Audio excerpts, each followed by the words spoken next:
Прокурорын байгууллага 2025 онд 128,688 гэмт хэргийн талаарх гомдол мэдээлэлд хяналт тавьж ажилласан нь өмнөх оноос 1.8% өсжээ. Нийт гомдол мэдээллийн 94.7%-ийг шийдвэрлсэн байна. 2025 онд хэрэг бүртгэлтийн 97,677 хэрэгт хяналт тавьсан нь өмнөх жилээс 31.2%-аар, мөрдөн байцаалтын 32,057 хэрэгт хяналт тавьсан нь өмнөх жилээс 12.3%-аар тус өсжээ.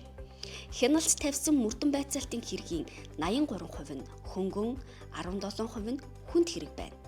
Мөрдөн байцаалтын хэрэгээс 53.3%-ийг өмчлөх эрхийн эсрэг, 25%-ийг эрүүл мэндийн халдваршгүй байдлын эсрэг, 13.5%-ийг хөдөлгөөний аюулгүй байдал тээврийн хэрэгслийн ашиглалтын журмын эсрэг, 2.3%-ийг хүний бэлгийн эрх чөлөө халдваршгүй байдлын эсрэг гэмт хэрэг, 2%-ийг кибер аюулгүй байдлын эсрэг, 1.5%-ийг авилгын гэмт хэрэг, 1.4%-ийг хүрээлэн байгаа орчны эсрэг гэмт хэрэг эзэлж байгаа нь хамгийн их байна. За прокуророос хүний зөрчигдсөн эрхийг сэргээх, хохирол нөхөн төлөөлөх, хөрөнгө хураах ялын биелэлтийг хангуулах зорилгоор мөрдөн шалгах ажиллагааны явцад 141.3 тэрбум төгрөгийн үл хөдлөлийн төрөнг, тээврийн эрсдлийн бүртгэл, банк болон бусад санхүүгийн байгууллагууд байгаа мөнгө өрөнгийн шилжилт хөдөлгөөнийг хязгаарлаж 17.2 тэрбум төгрөгийн үнийн дүн бүхий төрөнгийг бол битүүмжилсэн байна. За прокуророос сэжигтний хойшлуулшгүйгээр баримтлах, цагдаа орох талсан сэргийлэх арга хэмжээг зайлшгүй тохиолдолд эцсийн арга хэмжээ болгон хэрэглэх бодлого чиглэлийг баримтлан ажиллаж 2025 онд 427 сэжигтнийг баримтжилсан өмнөх оноос 17.9%-аар буурсан байна. За үүнээс 97 сэжигтний шүүхийн зөвшөөрлөөр баримтжилсан 79.6% өссөн бол 330 сэжигтнийг хойшлуулшгүйгээр баримтжилсан 21.9%-аар буурсан үзүүлэлттэй байна.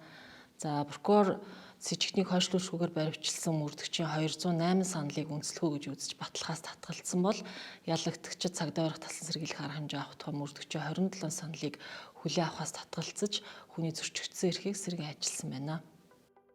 Мөрдөн шалгах ажиллагааны явцад нийт 20,301 ялагдагчид таслан сэргийлэх арга хэмжээ авснаас 7.3%-д нь Монгол улсын хилээр гарахыг хязгаарлах, 6.3%-д нь цагдан хорих, 86.4%-д нь хуульд заасан бусад төрлийн таслан сэргийлэх арга хэмжээг авсан байна. Прокурор хэргийн шийдвэрлэлтийг нэмэгдүүлэх, гэмт хэрэгээс урьдчилан сэргийлэх зорилгоор зарим тодорхой төрлийн хэргийн гаралт шийдвэрлэлтийн байдал, шалтгаан нөхцөлийг судалж хэрэгжүүлэх арга хэмжээг тогтмол авч ажиллаж байна.